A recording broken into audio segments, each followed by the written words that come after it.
March 3rd, 1974. A routine flight, a full cabin, passengers settling into their seats, blissfully unaware that a fatal design flaw was hidden within the very aircraft they trusted with their lives.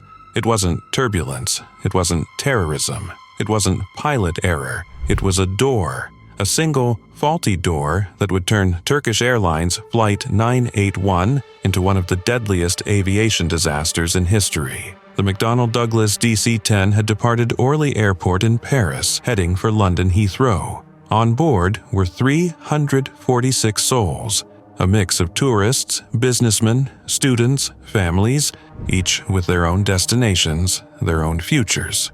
But just minutes after takeoff, their fate was sealed. At first, everything seemed normal. The plane climbed steadily, reaching 11,000 feet. Then, at 12:40 p.m., disaster struck. Without warning, the rear cargo door blew off. The sound was deafening, a violent, gut-wrenching explosion as the thin skin of the aircraft tore open. Air rushed out in an instant, a force so strong it collapsed the cabin floor above the cargo hold. Passengers seated at the back never had a chance. The decompression ripped them from their seats, yanking them out of the gaping hole in the fuselage. They vanished into the sky, disappearing forever. But the horror wasn't over. The collapse of the cabin floor severed the control cables running along it, the very cables the pilots needed to fly the aircraft. In the cockpit, Captain Nejat Berkoz and his crew fought desperately to regain control. They couldn't. Their rudder was gone. Their elevators were useless. The engines still worked, but that meant nothing without the ability to steer. The aircraft was now a runaway bullet, hurtling toward the earth at terrifying speed. Passengers screamed as the DC-10 plunged toward the ground at 500 miles per hour. At 12:41 p.m., just 77 seconds after the explosion, Turkish Airlines Flight 981 slammed into the Ermenonville forest near Paris. The impact was so violent that the entire aircraft disintegrated on contact. Bodies, luggage, and debris were scattered across the dense woods. There was no wreckage to sift through, only fragments, an obliterated graveyard in the middle of a silent forest. No one survived. All 346 on board were gone. When investigators combed through the wreckage, the truth was even more horrifying than the crash itself, because it had all been preventable. The cargo door design flaw was not new. It had already failed before. 2 years earlier, in 1972, another McDonnell Douglas DC-10, American Airlines Flight 96, had suffered the exact same failure. That time, they were lucky. The cargo door blew open, the cabin floor collapsed, but the pilots managed to land the crippled plane. The aircraft manufacturer knew this could happen. They were warned, and yet they did nothing. They didn't redesign the latch, they didn't ground the fleet. They allowed Turkish Airlines Flight 981 to take off that day with a deadly time bomb hidden in its fuselage. What made it worse? The baggage handler who closed the cargo door before takeoff didn't speak English or Turkish, the only two languages on the warning sticker explaining how to properly secure the faulty latch. And to make matters even worse, the handle had been filed down at some point, making it even easier to close the door improperly. A memo from Convair, the company that built the fuselage, had predicted this exact scenario before the DC-10 even entered service. The memo had warned, if these events occur, it will probably result in the loss of the aircraft. And yet, McDonnell Douglas ignored it. They ignored it, and 346 people paid the price. The fallout was catastrophic. The lawsuits that followed shook the aviation industry to its core. The DC-10, once hailed as a modern marvel, became infamous for its fatal design flaw. Airlines were forced to ground their fleets. The cargo doors were finally redesigned. The locking system was significantly upgraded. But for the passengers of Flight 981, these changes came too late. They had boarded that plane trusting in engineering, trusting in safety, trusting in the system. The system failed them. And on that cold March day in 1974, the Ermenonville forest became their final resting place. November 30th, 2013 started off as a pretty chill day for Paul Walker. The 40-year-old actor, best known as Brian O'Connor from the Fast and Furious franchise, was hanging out with his mom and 15-year-old daughter, Meadow. They were casually chatting about Christmas tree shopping when Paul suddenly got a reminder about an event he needed to attend. In a rush, he left, completely unaware that this day would tragically change everything and shock fans around the world. Paul William Walker IV was born on September 12, 1973, in Glendale, California, practically destined for stardom. With a model mom and an amateur boxer dad, Paul grew up surrounded by the glitz and grit of showbiz. He was already stealing the spotlight at the age of 2 in a Pampers commercial. From TV roles in shows like Highway to Heaven and Charles in Charge, to starring in 90s hits like Pleasantville and She's All That, Paul was on a steady rise. But it was his role as undercover cop Brian O'Connor in The Fast and the Furious, 2001, that turned him into a Hollywood A-lister and a fan favorite. Beyond acting, Paul had 3 great loves: cars, racing, and charity work.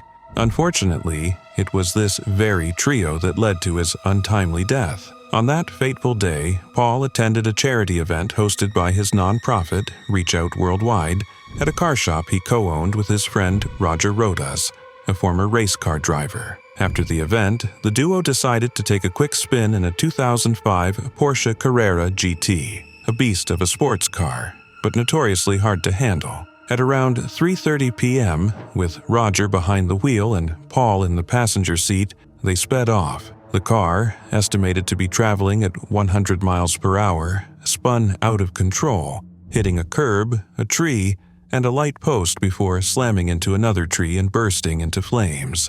Onlookers from the charity rushed to help, but the fiery wreck was too intense to approach. Tragically, both men were pronounced dead at the scene, with Paul's cause of death determined to be a combination of traumatic injuries and burns. The investigation later revealed that the car's excessive speed and the age of its tires were the primary causes of the crash. No drugs or alcohol were involved, but the loss of Paul sent shockwaves through Hollywood. Fans and co-stars alike mourned the man they admired, not just for his on-screen charisma, but for his off-screen kindness. Paul's daughter, Meadow, filed a wrongful death lawsuit against Porsche, alleging design flaws in the Carrera GT contributed to the crash. Porsche countered that the car had been altered and misused, but the lawsuit was eventually settled confidentially. At the time of his death, Paul was in the middle of filming Furious 7, which left the production team scrambling. After consulting with Paul's family, his brother Cody stepped in to help complete Paul's remaining scenes, with a little help from CGI to give fans a heartfelt tribute. The crash site in Santa Clarita soon became a shrine, as fans from around the globe left flowers, notes, and mementos for the beloved actor. Though Paul Walker's life was cut tragically short, his legacy of kindness, talent, and passion for fast cars lives on, both on screen and in the hearts of millions. August 12, 1985. It was supposed to be an ordinary flight, just a short journey from Tokyo to Osaka. Business travelers, families, and tourists filled the seats of Japan Airlines Flight 123, a massive Boeing 747, ready to take off during Japan's Obon holiday season. No one could have imagined that within minutes, their lives would be thrust into a nightmare beyond comprehension. 12 minutes into the flight, cruising high above Japan, a sudden explosion rocked the aircraft. A deafening boom echoed through the cabin as the rear pressure bulkhead gave way, a failure set in motion years earlier by a faulty repair. Instantly, the plane's vertical stabilizer, the structure that helps keep it steady, was ripped away, taking with it every hydraulic system that controlled the aircraft. In the cockpit, the pilots fought desperately to regain control, but they were flying a doomed machine. With no hydraulics, the plane was barely responsive, moving erratically through the sky like a wounded bird. Passengers gripped their seats as the aircraft pitched violently, banking left and right, plummeting, then rising again in a terrifying cycle. Oxygen masks dangled uselessly. Many had already failed due to the damage. The cabin filled with panicked cries and prayers. Some passengers, realizing the inevitable, spent their final moments writing farewell notes to their loved ones. For 32 agonizing minutes, the crippled jumbo jet struggled through the sky, its pilots using only engine thrust to attempt to steer. But there was no saving it. The aircraft's erratic descent finally ended in the mountains of Gunma Prefecture, slamming into the remote slopes of Mount Osutaka. The impact was cataclysmic. Fire, debris, and devastation spread across the rugged terrain. 520 souls were lost, making it the deadliest single aircraft accident in aviation history. Only 4 passengers, miraculously, survived.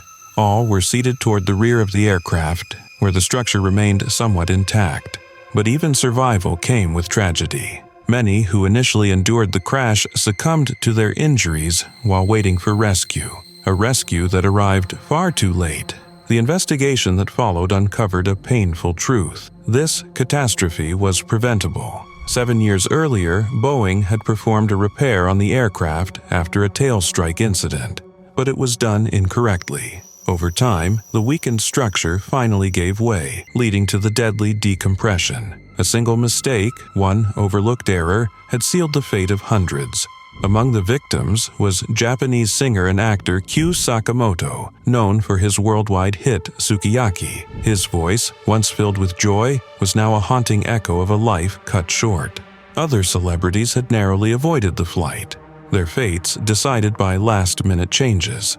This disaster changed aviation forever. Airlines worldwide reinforced their safety inspections, ensuring that critical repairs were never overlooked again. But for the families left behind, no policy change could undo the horror of that night.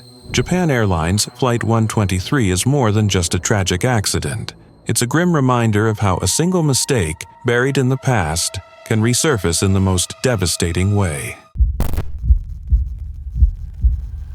The legendary Empress of the Blues was a true powerhouse of the jazz age, commanding stages with her soul-stirring voice and unshakable presence. But her life came to a shocking end in a tragic car accident, sparking rumors and controversies that still linger. Born on April 15, 1894, in Chattanooga, Tennessee, Bessie had a tough start in life. Orphaned young, she and her 6 siblings had to scrape by, performing on street corners for pennies. But even then, her talent shone bright. She later joined a traveling troupe led by blues icon Ma Rainey, who helped Bessie craft her unforgettable stage persona. By the 1920s, Bessie was a star. Signing with Columbia Records in 1923, she became the most popular female blues singer of her era, belting out hits that captivated audiences nationwide. But when the Great Depression hit, her fame began to fade. She took her act on the road, playing smaller gigs in clubs and theaters across the country. It was during one of these trips, on September 26, 1937, that tragedy struck. Bessie and her partner, Richard Morgan, were driving along U.S. Route 61 between Memphis and Clarksdale when things took a deadly turn. Around 2 a.m., Richard tried to overtake a slow-moving truck but misjudged its speed, leading to a devastating collision. The car's roof was ripped off, and Bessie suffered horrific injuries, including a nearly severed right arm and severe trauma to her right side. While Richard walked away unscathed, Bessie was left critically injured in the road. A surgeon, Dr. Hugh Smith, happened upon the scene and did his best to stabilize her, using a handkerchief to dress her wounded arm. As if things couldn't get worse, another car barreled into Dr. Smith's parked vehicle, narrowly missing Bessie. 2 ambulances eventually arrived, one from a black hospital and another from a whites-only hospital, thanks to the segregation laws of the Deep South. Bessie was taken to Clarksdale's G.T. Thomas Afro-American Hospital, where her arm was amputated. Tragically, she never regained consciousness and passed away that morning. Rumors soon flew. Some claimed Bessie died after being denied treatment at a whites-only hospital, a myth perpetuated by jazz writer John Hammond and later immortalized in Edward Albee's 1959 play, The Death of Bessie Smith. Dr. Hugh Smith debunked this, explaining no hospital in the area would have transported a black patient to a whites-only facility at the time. Bessie was laid to rest in Philadelphia on October 4, 1937, with thousands mourning the loss of the blues queen. Heartbreakingly, her grave remained unmarked for decades, partly due to her estranged husband, Jack G., blocking efforts to place a headstone. Finally, in 1970, thanks to singer Janis Joplin and Bessie's friend Juanita Green, a tombstone was erected, giving the Empress of the Blues the recognition she so deserved. November 12, 1996. The skies over India were supposed to be safe, just like they were every other day. Planes took off, planes landed, and air traffic control guided them like an unseen hand, ensuring that hundreds of lives moved through the air without incident. But that day, two massive jets, one ascending, one descending, were on a collision course, and no one saw it coming. It was 6:32 p.m. local time when Saudi Arabian Airlines Flight 763, a Boeing 747, lifted off from New Delhi, bound for Dhahran, Saudi Arabia. Just minutes later, Kazakhstan Airlines Flight 1907, an Ilyushin Il-76, was descending into New Delhi from Shymkent, Kazakhstan. Both were enormous aircraft, filled with passengers, moving in opposite directions on the same flight path. In the control tower, approach controller V.K. Dutta was juggling multiple flights. The Saudi plane was cleared to climb to 14,000 feet. The Kazakh flight was told to descend to 15,000 feet. It should have been a safe separation, but there was a fatal flaw: miscommunication and a tragic mistake in altitude. The Kazakh pilots, struggling with language barriers and unclear instructions, didn't maintain their assigned altitude. They continued descending. Below them, invisible in the thick evening haze, the Saudi 747 was climbing straight into their path. At 6:39 p.m., air traffic control warned the Kazakh crew. Identified traffic 12 o'clock, reciprocal. Saudi a Boeing 747 at 10 miles, likely to cross in another 5 miles. But it was already too late. A minute later, at 6:40 p.m., an explosion lit up the night sky. A U.S. Air Force cargo flight in the area made a chilling radio call. Big explosion at our 2 o'clock position. The two planes had slammed into each other midair. The left wing of the Kazakh Ilyushin tore through the Saudi jet's fuselage, slicing it open like a knife. At the same moment, the horizontal stabilizer of the 747 shredded through the Kazakh aircraft's vertical stabilizer. What followed was pure horror. With its left wing nearly gone, the Saudi 747 spiraled out of control. Fire trailed from its fuselage as it plunged toward the earth at a near supersonic speed of 1,135 kilometers per hour, 705 miles per hour. The pilots, in their final moments, could do nothing but recite their last prayers. Then impact. The giant jet shattered on impact, its wreckage scattered across the fields of Haryana. The Kazakh plane, missing its tail, was doomed as well. It entered a flat spin, helplessly tumbling through the sky before crashing into the ground in a fiery wreck, just miles away from the Saudi jet. There were no survivors. All 312 passengers and crew aboard the Saudi plane, and all 37 souls on the Kazakh flight were lost. 349 lives gone in seconds. The wreckage of the two aircraft was strewn across miles of farmland, a grim reminder of the catastrophe that had unfolded thousands of feet above. When investigators pieced together what had happened, the truth was as devastating as it was preventable. The Kazakh crew had descended below their assigned altitude, a fatal error worsened by poor English proficiency and misinterpretation of air traffic control instructions. The lack of modern collision avoidance systems on board meant there was no last-minute warning, no computerized voice screaming, "Pull up, climb, descend." The accident didn't have to happen, but it did. The world took notice. The Charkhi Dadri disaster became the deadliest mid-air collision in aviation history, a haunting lesson for an industry that had grown too comfortable. In its aftermath, India made it mandatory for all aircraft to be equipped with traffic collision avoidance systems, TCAS, a decision that set a global precedent. Today, that same technology prevents mid-air collisions around the world. But for the 349 souls lost that evening, change came too late. They had left home for new destinations, never knowing they would instead become part of aviation's darkest chapter. Even decades later, the memory of that horrifying night lingers. As of 2021, the Charkhi Dadri District Administration has been working on a memorial to honor the victims of the collision. The proposed memorial, planned to be part of a memorial park in the district, would list the names and details of those who perished that evening. However, the project still awaits approval from the Haryana government.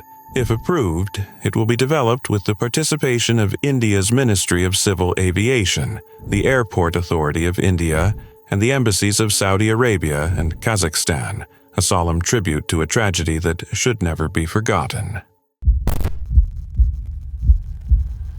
By June 1967, Jane Mansfield's Hollywood glow had dimmed, but her reputation as a blonde bombshell with a flair for the dramatic was still intact. Known for her provocative roles and larger-than-life personality, Jane's life took a heartbreaking turn on June 29th, when she tragically died in a car accident, a mystery-laden event that soon became the stuff of urban legends. Jane, born Vera Jane Palmer on April 19, 1933, in Bryn Mawr, Pennsylvania, always dreamed big. At 17, she married Paul Mansfield and later made the leap to Hollywood to chase her acting dreams. Smart and savvy, Jane figured out how to turn heads. She became one of the first Playboy bunnies and made history as Playboy's Playmate of the Month in February 1955. Whether she was daringly exposing herself in public or becoming the first actress to appear nude on screen in Promises, 1963, Jane mastered the art of staying in the spotlight. Her off-screen life was just as bold: pink mansion, a pack of chihuahuas, and a rivalry with Marilyn Monroe. Marilyn's untimely death in 1962 deeply shook Jane, prompting her to eerily predict, "Maybe I'll be next." Sadly, her words proved hauntingly accurate. After a nightclub performance in Biloxi, Mississippi on June 29, 1967, Jane hit the road for a TV gig in New Orleans. With her career pivoting to nightclub acts and smaller appearances, travel was a constant. She set off in a 1966 Buick Electra 225 with her boyfriend, Sam Brody, her driver, Ronnie Harrison, 3 of her children snoozing in the back seat, and her 4 chihuahuas along for the ride. The journey started uneventfully, cruising through the Gulf Coast's summer night air. After a quick stop at a 24-hour diner near the Mississippi-Louisiana state line, things took a dangerous turn. A dense mist settled over the swampy Highway 90, combining with insecticide spray from a mosquito fogging truck to create an eerie, blinding fog. Barreling through at 80 miles per hour, the Buick didn't see the slow-moving 18-wheeler ahead. The car slammed into the truck's rear, shearing off its roof and leaving the front mangled. Jane, Sam, and Ronnie, seated in the front, were killed instantly, while her children in the back miraculously survived.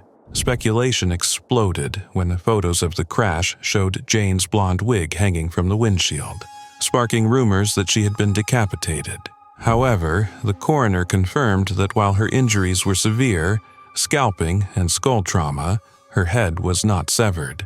As if the story weren't bizarre enough, Jane's connection to Church of Satan, founder Anton LaVey, added fuel to the fire. Rumor had it LaVey cursed Brody, predicting his death in a car crash. This tale gained even more traction with the 2017 documentary Mansfield 6667. Jane's tragic death left a lasting legacy, not just in Hollywood but also in car safety. The horrific crash led to the introduction of Mansfield bars, underride guards on semi-truck trailers designed to prevent cars from sliding underneath during collisions. In Life and Death, Jane Mansfield was unforgettable, leaving behind a legacy as dramatic and impactful as her career. It was supposed to be a routine stopover, a brief pause before hundreds of passengers continued their journeys to new destinations. Families reunited, and dreams unfolded. But on March the 27th, 1977, at Los Rodeos Airport in the Canary Islands, fate had other plans. The sky was thick with fog, so dense that pilots could barely see beyond their cockpit windows.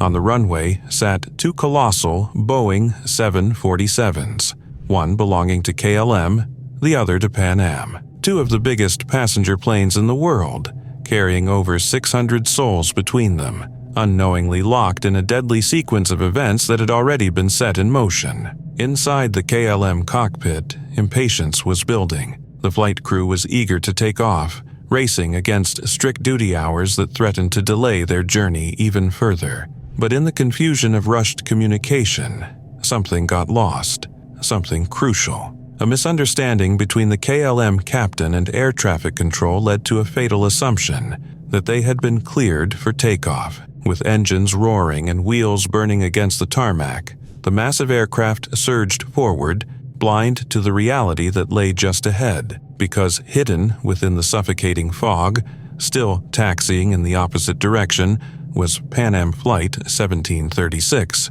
Its pilots, struggling to navigate in near-zero visibility, had no idea what was coming. Then, out of the mist, disaster revealed itself. At the very last second, the Pan Am crew saw it, a monstrous shadow charging toward them at terrifying speed. Desperation kicked in. They tried to swerve. KLM's pilot saw them too late. In a final frantic attempt to avoid impact, KLM's captain pulled back on the controls, trying to lift the plane off the ground. It wasn't enough. The underbelly of the KLM jet tore through Pan Am's fuselage, shredding metal, slicing through seats, and igniting a firestorm of devastation. The explosion rocked the airport as both aircraft were consumed by flames. Panic, chaos, and horror filled the air. Those who survived the initial impact found themselves trapped in a burning hell, clawing for a way out as thick smoke choked their lungs.